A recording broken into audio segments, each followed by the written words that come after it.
পাগলা তিথা মিঠা বুঝে না, পাগলার জিলাপি দিও না।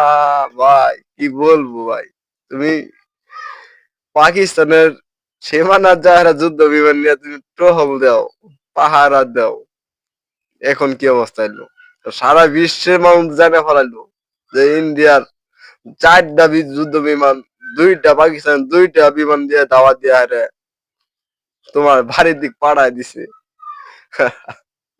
ভাই শুনে যান কি কয় অবস্থা। ভাই আমাদের কথা তো বিশ্বাস দিবেন না, খবরের কথা তো বিশ্বাস দিবে।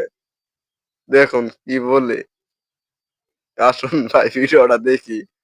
বিমান বাহিনীর রাডারে শনাক্ত হয় ভারতীয় যুদ্ধ বিমানগুলো। পর মুহূর্তেই তৈরি হয় উত্তেজনা। ভারতীয় বিমান বাহিনীর রাফাল ফাইটার জেটগুলোকে ধাওয়া করার উদ্দেশ্যে রওনা দেয় কয়েকটি পাকিস্তানি যুদ্ধ বিমান।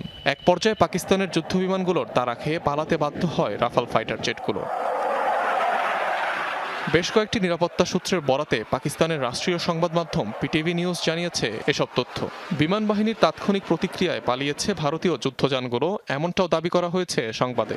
তবে ভারতীয় বিমানগুলো এলওসি অতিক্রম করেনি বলেও উল্লেখ করা হয় প্রতিবেদনে। এর আগে মঙ্গলবার পাকিস্তান নিয়ন্ত্রিত আজাদ কাশ্মীরে দুটি ভারতীয় কোয়াডকপ্টার ভূপাতিত করার দাবি করে ইসলামাবাদ। অনিক রহমান, যমুনা নিউজ।